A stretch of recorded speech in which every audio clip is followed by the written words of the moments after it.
Hola a todos, mi nombre es Joaquín Ferrer y el propósito de este vídeo es responder a las preguntas más interesantes que me han hecho a lo largo del tiempo referentes al aspecto transgeneracional dentro del campo terapéutico de la psicodescodificación o biodescodificación. Hay bastantes vídeos en internet que hablan de este tema. Hablan, por ejemplo, de cómo dibujar el árbol, cómo leerlo, cómo saber leer el árbol transgeneracional. Explican por qué es fiable el aspecto transgeneracional y hay que tenerlo en cuenta. Y explican también cómo sacarle el máximo partido a la información que da el árbol. Bien, como he dicho, el propósito de este vídeo no es hablar de todo eso. Para eso ya están esos vídeos, algunos muy interesantes y didácticos. El propósito más bien es contestar a las dudas que suelen quedar después de ver esos vídeos o incluso después de estudiar el tema en profundidad. Entonces voy a responder a preguntas como, por ejemplo, ¿qué otras opciones tenemos para obtener información transgeneracional cuando nos faltan los datos que se requieren para dibujar el árbol? Dejo la respuesta a esta pregunta para el final. Bueno, pero antes de entrar en materia, quiero remarcar que en mi opinión no hay que sobredimensionar la importancia del aspecto transgeneracional. Se puede caer en la sugestión de creer que todo lo que le ha pasado de malo a algún antepasado nos toca heredarlo a nosotros. Y eso sería un gran error. Solo cuando sentimos, y recalco sentimos, que algo relacionado con el transgeneracional nos afecta negativamente, es cuando hay que prestarle atención para solucionarlo. Dicho de otra manera, el transgeneracional es una gran herramienta, pero no es la primera opción a la hora de buscar el origen emocional de algún conflicto que tengamos. Primero hay que buscar otras causas y si no encontramos en otro terreno, entonces ya hay que indagar en este campo. ¿Qué patrón negativo hemos heredado? ¿Cómo vamos a gestionarlo? Estas son las principales preguntas que tenemos que respondernos. Más que saber exactamente de quién lo hemos heredado y qué le pasó exactamente a nuestro antepasado. ¿Qué patrón negativo hemos heredado? Es la pregunta clave que buscamos. Y debemos evitar perdernos en los numerosos detalles anecdóticos de los que estará lleno nuestro árbol, sin duda. El ADN mitocondrial propio de las mujeres influye de alguna manera en la herencia transgeneracional. Un aspecto que no suele tenerse en cuenta es que todas las mujeres, por tener en exclusiva el ADN mitocondrial, heredan por parte materna los programas que la madre heredó del clan materno, de la abuela, la bisabuela, etcétera, sin necesidad de ser doble de alguien por fechas o por nombre.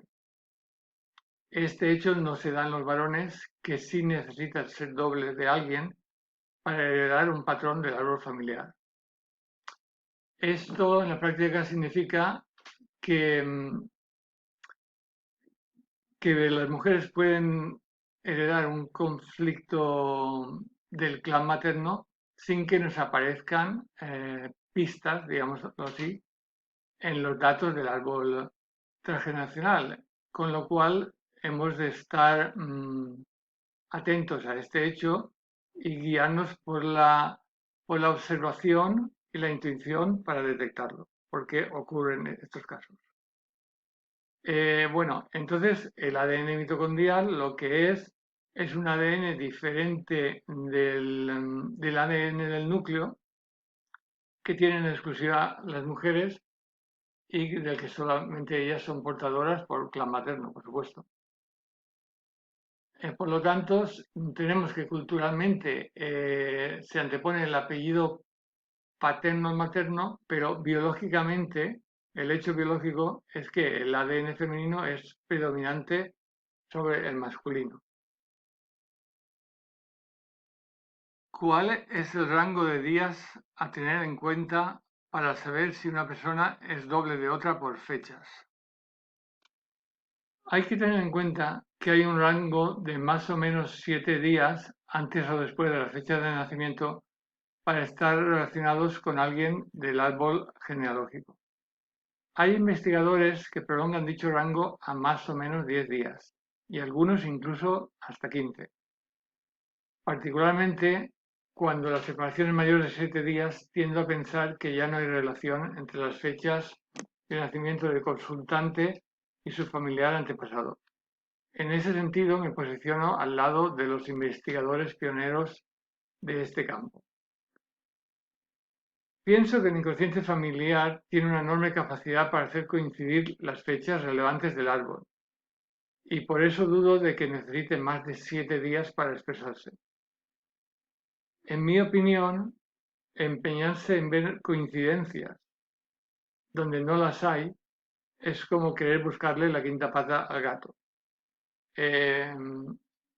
Dicho de otro modo, estirar las fechas, el rango de fechas a partir de la fecha de nacimiento hasta ver si coinciden con la de algún familiar es muy forzado.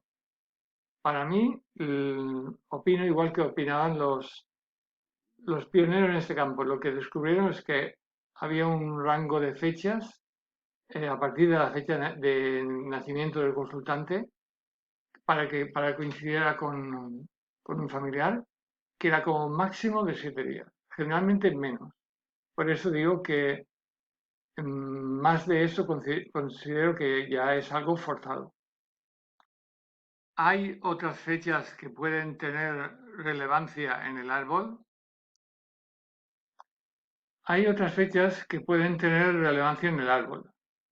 Fechas en las que sucedió algo importante para el clan, generalmente algo negativo, como una quiebra, por ejemplo.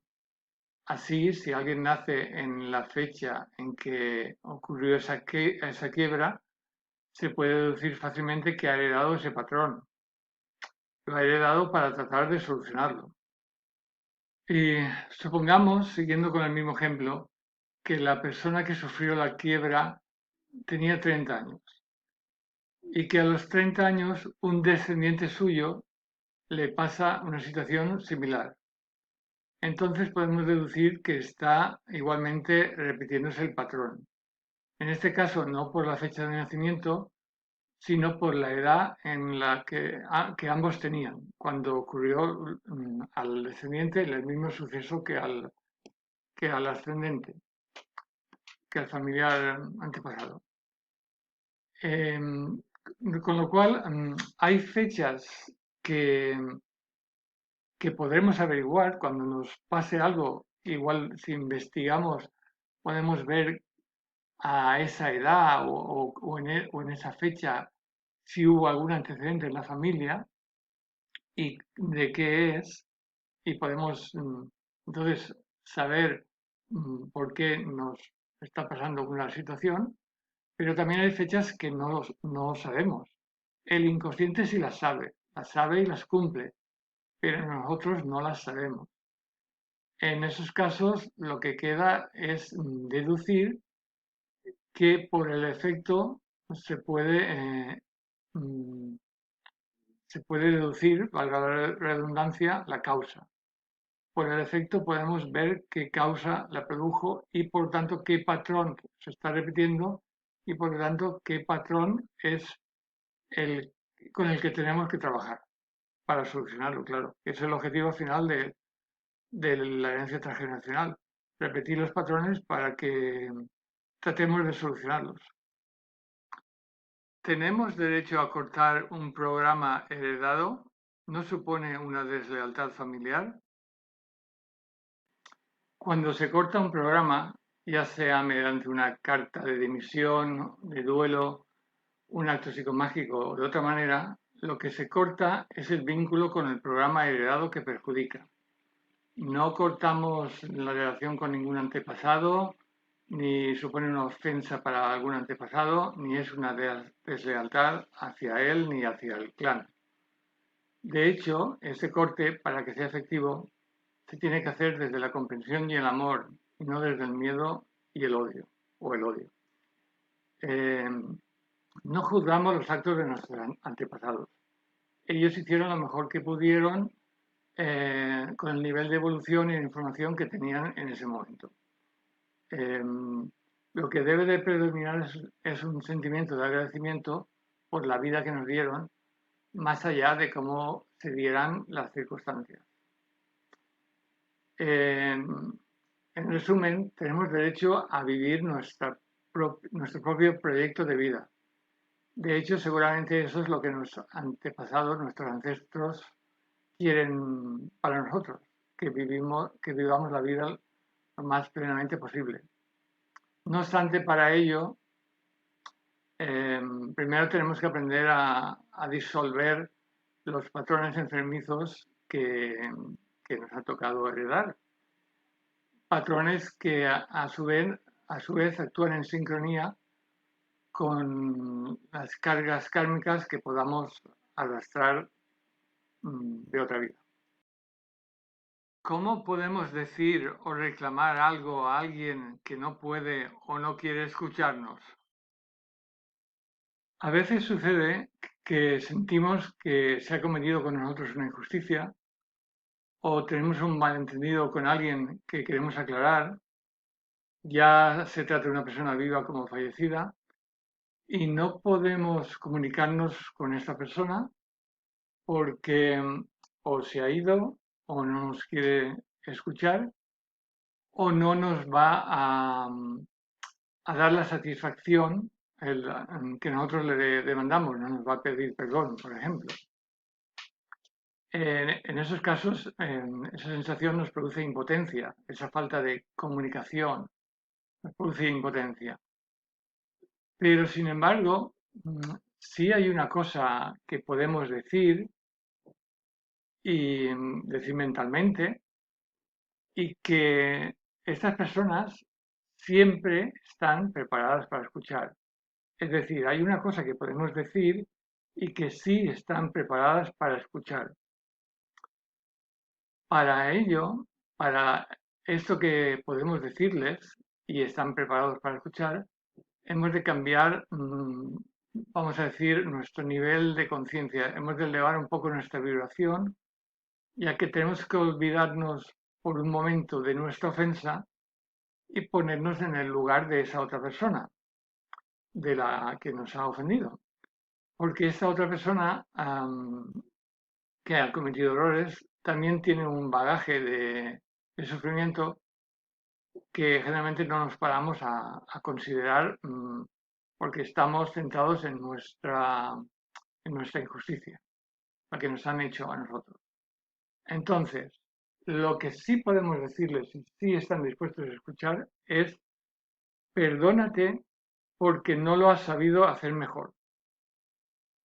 Perdónate porque no lo has sabido hacer mejor es una frase mágica, pues dicha con sentimiento realmente sí que llega al destinatario, deja huella y además, hecho con conciencia en esa frase, también nos alivia, nos da la paz, que en el fondo es lo que buscamos. Al hilo de este tema, quiero comentar que a veces aparece en la familia un miembro con discapacidad, un inocente al que hay que amar y cuidar. Con ello, la familia repara alguna carga, sin duda. Con el sacrificio de una gran alma, posiblemente, el clan recupera la inocencia que en algún momento se perdió. ¿Qué tiene que aprender una persona maltratada de su maltratador? Dice el refrán que Dios los cría y ellos se juntan. ¿Qué tiene que enseñar el maltratador a la persona maltratada? Desde luego, a valorarse y respetarse más a sí misma. Esa sería la asignatura pendiente que arrastra junto con algún tema kármico, posiblemente. Por lo tanto, lamentablemente, la vida le va a presentar a la víctima situaciones denigrantes una y otra vez hasta que reaccione y aprenda lo que necesita aprender. Por otra parte, también el maltratador tiene heridas familiares que superar.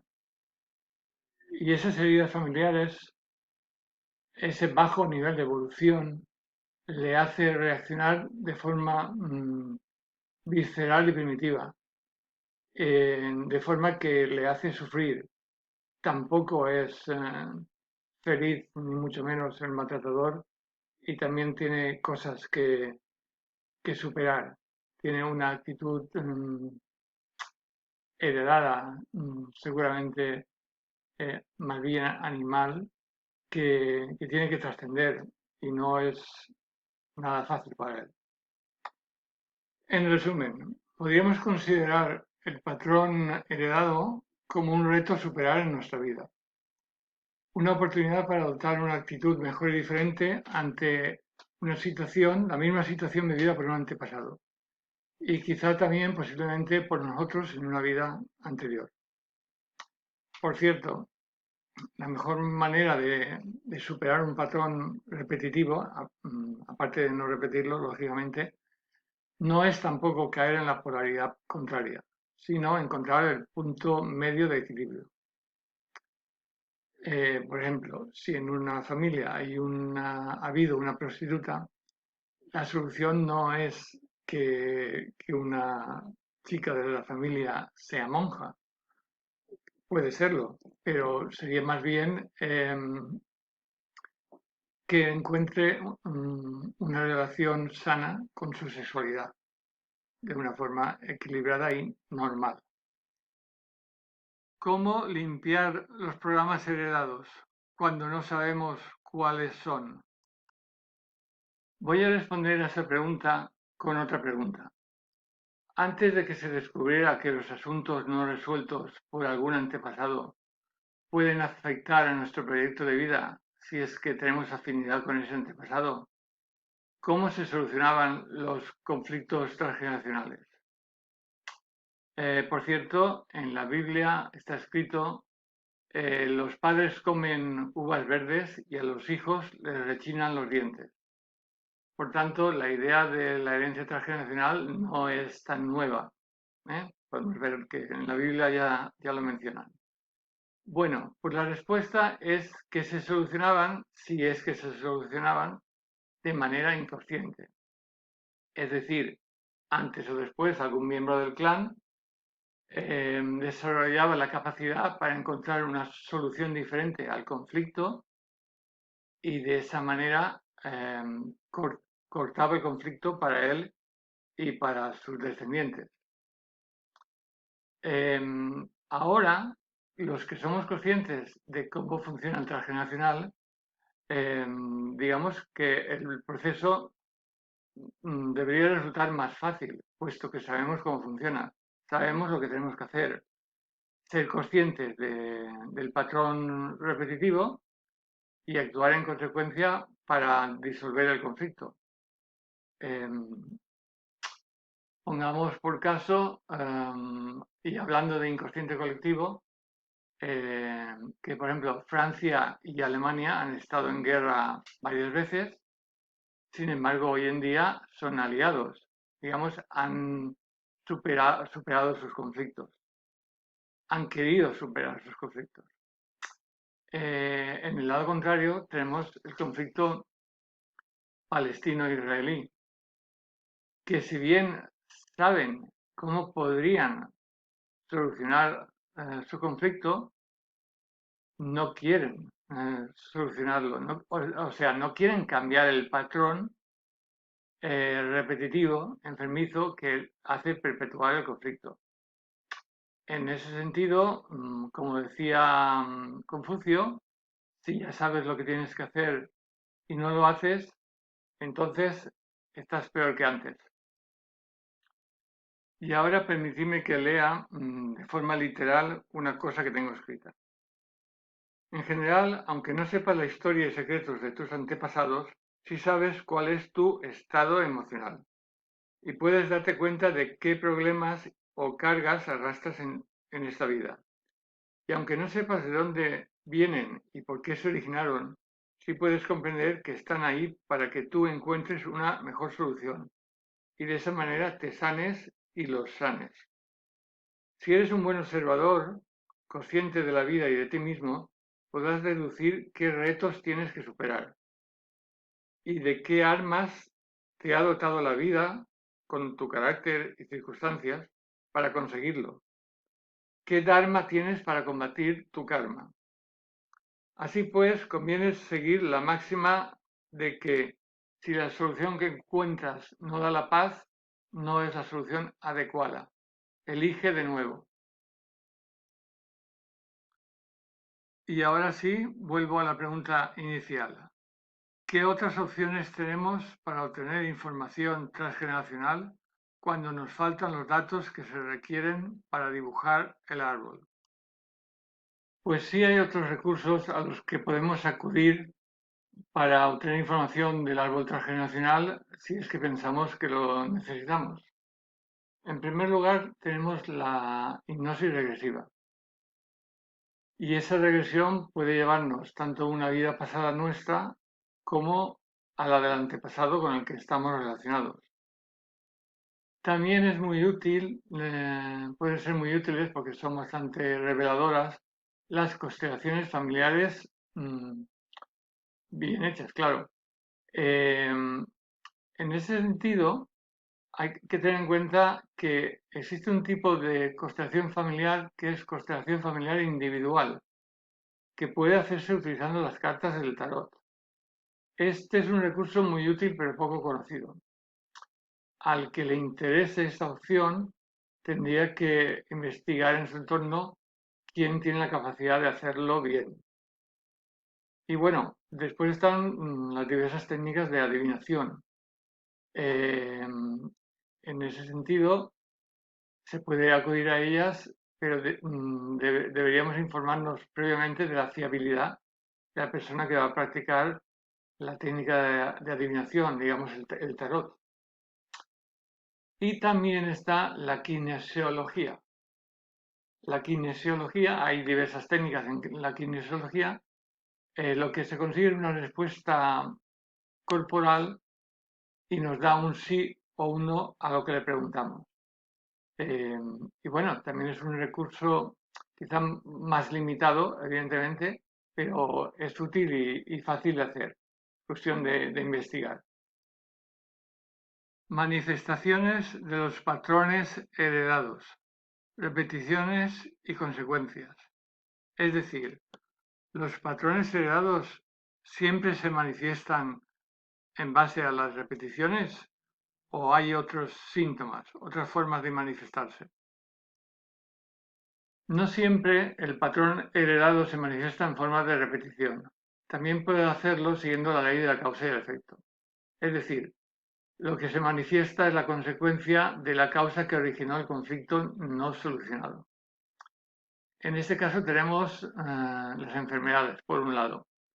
Enfermedades, pongamos el ejemplo de un hombre que se arruinó injustamente y eso le causó una hepatitis de la que se murió. Después, un descendiente suyo, a la misma edad, casualmente desarrolla un problema mental. Y a la inversa también puede ser. Es decir, pongamos que este hombre arruinado injustamente desarrolla un problema mental y después su descendiente, puesto que el problema no se solucionó, su descendiente a la misma edad, lo que le ocurre es que le aparece una hepatitis al azar entre comillas. Evidentemente también puede ser, en este caso, que el hombre, el que tuvo, el que se arruinó, el, desarrollara una hepatitis y el descendiente desarrollará también una hepatitis, puesto que el conflicto no está solucionado. Bien, eso depende de muchos factores. En este último caso, eso sería ya una repetición. Y estamos hablando aquí de que no siempre es una repetición, puede ser una causa y el efecto.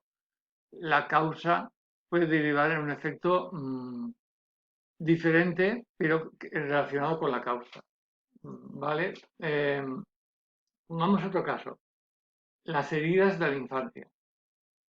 Entonces tenemos otro ejemplo. Un padre que de pequeño sufrió o él vivió su infancia como llena de injusticias y de traiciones, entonces desarrolla un carácter desconfiado y controlador. Después ese padre tiene un hijo al que controla en exceso hasta tal punto que anula la voluntad, la personalidad de ese niño. Con lo cual ese niño crece sintiéndose humillado, o sea, tiene una herida de humillación que le hace después sentirse víctima por todo, tener miedo, quejarse, mm, ser masoquista. Entonces, eso es otra forma de manifestar la causa y el efecto. Aquí, hablando de heridas de la infancia, sería, repitiendo la historia, un padre que ha crecido siendo desconfiado y como mecanismo de defensa ha desarrollado el ser controlador, y el hijo que padece las consecuencias de un padre controlador en forma de humillación y de victimismo.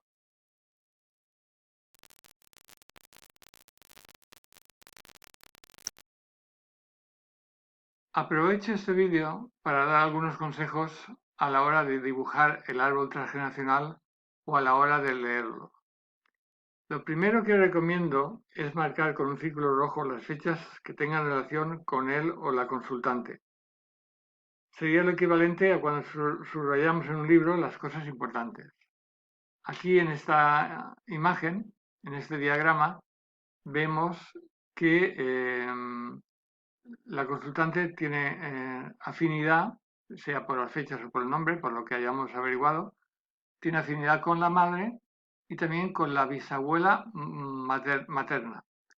Al mismo tiempo también hemos encontrado afinidad con su abuelo paterno y con una tía paterna. De esa forma vamos directamente al grano y no nos perdemos en la maraña de información que suele tener un árbol, mucha de la cual no es relevante. Bueno, otra cosa que observamos en esta imagen y que es curiosa es la relación entre el padre y la madre. Primero vamos a comentar que, como vemos, la consultante ha tenido tres relaciones de pareja consecutivas, una detrás de otra, que están cortadas y actualmente está en una cuarta relación. Bueno, volviendo a la relación entre el padre y la madre, bueno, vemos que está cortada la relación, luego están separados. Tuvieron primero un hijo y después a la consultante. Luego la consultante tiene un hermano varón, que es mayor que ella. Bien, lo interesante está en que el padre, al mismo tiempo que estaba emparejado con la madre, tenía otra pareja de la que tuvo dos hijos, en relación que está cortada también. Lo que es destacable es que esa otra relación era simultánea, puesto que están en el mismo plano horizontal. Es decir, si estuviera la línea más arriba con esa pareja, con esa otra pareja sería anterior, y si estuviera más abajo sería posterior. Como está al mismo nivel, quiere decir que fue al mismo tiempo. Vamos a decir que el padre era bígamo. Bien, también vemos que la madre, al mismo tiempo que estaba emparejada con el padre de la consultante, también tenía otra. Eso ya con posterioridad a cortar la relación con el padre, puesto que lo vemos porque la línea está más hacia abajo, tuvo otra relación que también está cortada. con lo cual también deducimos que tanto, tanto su padre como su madre actualmente no tienen pareja. Y todo esto lo podemos ver en un simple vistazo viendo el diagrama. Voy ahora a comentar brevemente la simbología básica con la que se dibuja el esquema de un árbol transgeneracional y así aprovecho para aclarar alguna duda o quizá explicar algo que no se supiera. Bueno, lo más básico es que con un triángulo se señala un hombre, con un círculo una mujer y el consultante se recuadra en un cuadrado, vaya, se remarca en un cuadrado. Y el árbol se lee a partir del consultante hacia arriba. Y así tenemos que en la parte izquierda ponemos al padre y la familia paterna y en la parte derecha ponemos a la madre y la familia materna. Asimismo, leemos el árbol de izquierda a derecha, de mayor a menor sería el sentido. Es decir, aquí en esta imagen tenemos un consultante que a su izquierda tiene una hermana. Luego, la hermana es hermana mayor. El primer nacido de la pareja de los padres es una hermana, ¿de acuerdo? Y otra cosa a destacar es la diferencia en la representación de un aborto con una niña o un niño fallecido. A la derecha, donde tenéis la nomenclatura, lo podéis ver cómo se dibuja un aborto, cómo se señala un aborto y una niña o un niño fallecido. En este caso es una niña lo que marca la imagen. Si fuera un niño, lógicamente sería un triángulo. También cómo se señala que ha habido gemelos. Puede ser niña o niño, dos niños y dos niñas, y lógicamente serían dos círculos, dos triángulos, o como en el dibujo aquí tenemos, que es niña y niño, gemelos, mellizos, mejor dicho, que es un círculo y un triángulo. Otro aspecto a destacar es la diferencia entre convivencia y matrimonio. La convivencia se señala con una línea continua que une a los que forman la pareja y el matrimonio son dos líneas paralelas. Por consiguiente, la separación será una línea en diagonal que indicaría la separación de la convivencia y dos líneas en diagonal indicarían el divorcio en este caso. Lo que quizá ya no se tenga tan claro o no se sepa es lo que viene a continuación. A ver, si en una pareja hay mucha tensión, digamos que hay maltrato, entonces eso se dibuja para que se vea claro, haciendo la línea continua en forma de dientes de sierra. Si es un matrimonio, sería la línea de arriba en forma de dientes de sierra. Si el maltrato es en una dirección, por ejemplo, en el caso típico de hombre a mujer, maltrato o abuso, entonces se dibujaría la punta de una flecha indicando hacia quién va dirigido el maltrato. Es decir, en el caso típico que comento, se dibujaría la punta de la flecha indicando que va del hombre hacia la mujer. Si el maltrato es mutuo, entonces no hay punta de flecha apuntando hacia ninguna dirección. Y también hay que tener en cuenta que el maltrato bien puede ser físico, pero también psicológico. Y pudiera darse el caso a la inversa. Un abuso psicológico de la mujer al hombre, entonces la punta de la flecha indicaría la otra dirección, de la mujer al hombre. Bien, tenemos también que si un miembro del árbol transgeneracional tiene problemas mentales o físicos graves, es decir, problemas incapacitantes, eso se señala con dividiendo el símbolo de la persona, sea hombre o mujer, con una línea en vertical. Y En el caso de que lo que queramos señalar es que la persona tiene un caso de abuso de drogas o de alcohol, alcoholismo, drogadicción, entonces haríamos también una línea divisoria, pero esa sería en horizontal. Y con todas estas simbologías lo que se hace es ahorrarse notas al margen innecesarias. Aunque hay una norma general para dibujar el árbol, siempre vamos a encontrarnos con casos peculiares difíciles de catalogar. En esos casos, lo que yo recomiendo es dibujarlos de una forma personal y lo más sencilla posible para que después de un vistazo se pueda entender ese caso peculiar. Para poner un ejemplo de esto que estoy diciendo, os pongo este caso real de un estudiante que eh, mm, me consultó cómo dibujar su caso particular. Y bueno, entonces yo le hice este diagrama que creo que viéndolo se puede entender cuál es el caso de esta persona. Vemos que su padre tuvo una relación esporádica con su cuñada, la cuñada del padre y la tía de él.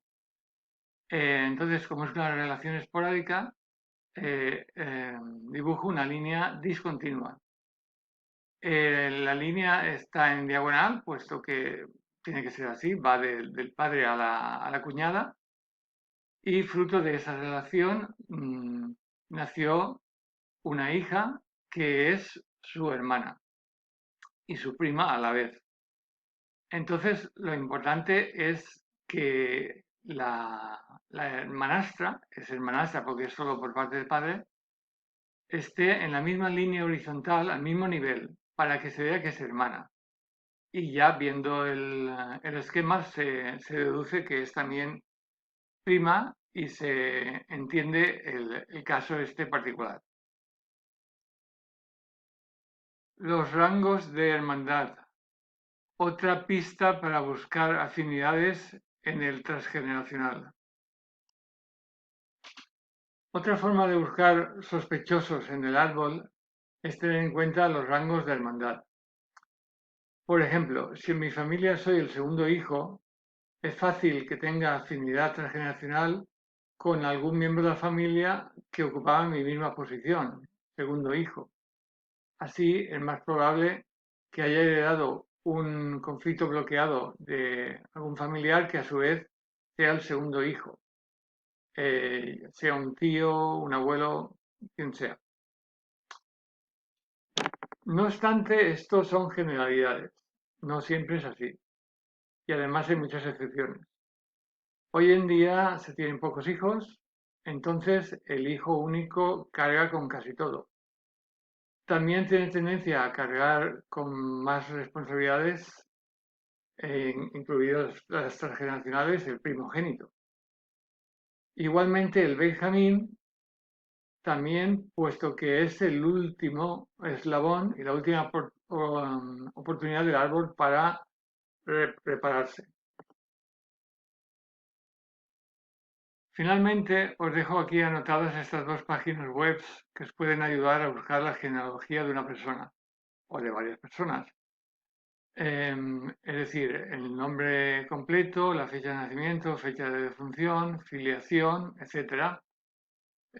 Cuando obtener toda esa información a través del registro civil os puede resultar una tarea ardua y complicada.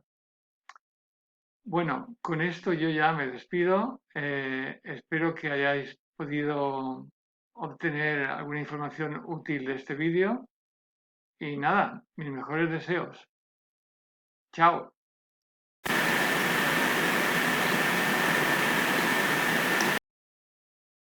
Pues sí, hay un epílogo.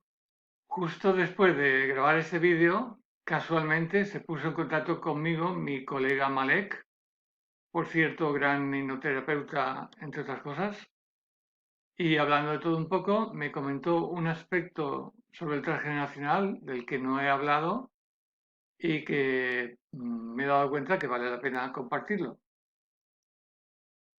Ya os habréis dado cuenta de que no creo mucho en las casualidades, sino más bien en las sincronicidades y que las cosas que nos pasan, ya sean buenas o malas, las cosas que pasan en la vida pasan por algún motivo. Y el hecho de que la mayoría de las veces no sepamos qué motivo es, no quiere decir que no pasen por algún motivo. Ver las cosas de esta manera cambia de forma radical la forma de ver el mundo, de forma radical y positiva. Es muy diferente a pensar que las cosas pasan por casualidad o que solo creo lo que veo. Y el caso es que hay motivos para pensar que hay un sentido profundo detrás de las cosas y detrás de los hilos que se mueven en el universo. Motivos incluso científicos.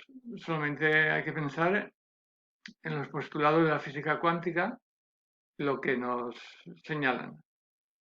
Pero bueno, ese es otro tema y además ya lo he comentado en otros vídeos. Y yendo ya a lo que me comentó Malek, antiguamente estaba muy extendida la costumbre de firmar con la inicial del nombre, aunque ahora también se hace. Entonces, pongamos por ejemplo un hombre que se llama Antonio, su firma sería la A, su forma de escribir la A. Esa información queda registrada en el inconsciente del clan familiar. Eso lo que supone es que, por ejemplo, en este caso, pongamos que Antonio tiene una nieta que se llama Amelia. Pues resulta que Amelia podría ser doble de Antonio por la inicial del nombre, la A, siempre y cuando se dé el caso de que, como hemos dicho, Antonio firma con la A. Es decir, se puede ser doble de alguien por la inicial del nombre siempre y cuando la persona de la que somos dobles firmara con la inicial de del nombre, claro. Y al hilo de esto me viene a la memoria otro caso curioso. Son los casos en los que la fecha de nacimiento de una persona coincide con el día del santo de un ancestro. De estos casos he visto varios.